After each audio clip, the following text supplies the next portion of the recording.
बाज़ दफ़ा नहीं माफ़ होता यार। मैं अक्सर व बेशतर ये बात किया करता हूँ और ये बात कहता हूँ कि आप माफ़ कर दिया करें।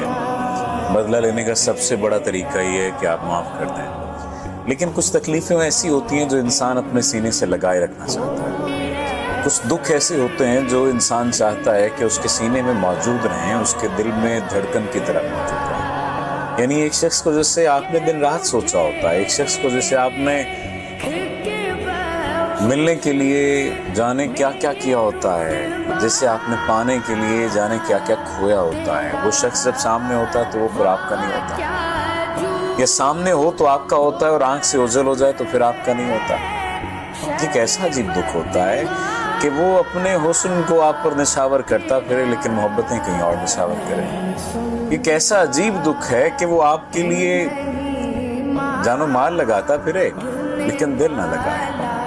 एक ऐसा अजीब दुख है कि वो मोहब्बतें किसी और से करे, ख्वाब और ख्याल किसी और के करे, देखे और बातें आपसे करे, आपको यकीन दिलाए कि आप उसकी ज़िंदगी में कुछ नया लेकर आए, कुछ नया करने के लिए आए और फिर आपके साथ मौजूद ना हो। कैसा अजीब दुख है। ये कुछ दुख मुझे लगता है कि इंसान के अंदर मौजूद होते हैं और वो अपनी ही सज़ा अपने आप को दे रहा होता है। वो ये समझता है कि वो दूसरे को माफ़ नहीं करेगा।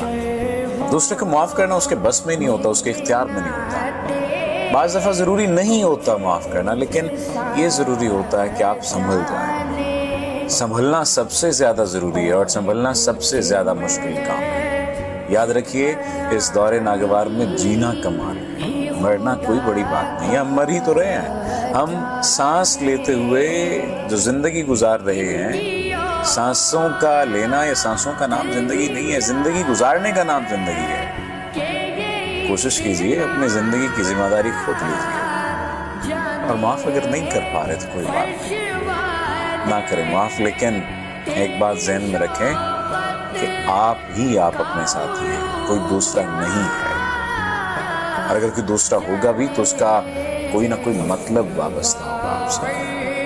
यकीन मान लीजिए, हो सकता है इस बात से आप इख्तिलाफ करें, लेकिन ऐसा है। जितनी जल्दी इस हकीकत को तस्लीम कर लेंगे उतनी जल्दी आपकी ज़िंदगी में आसानी आ जाएगी।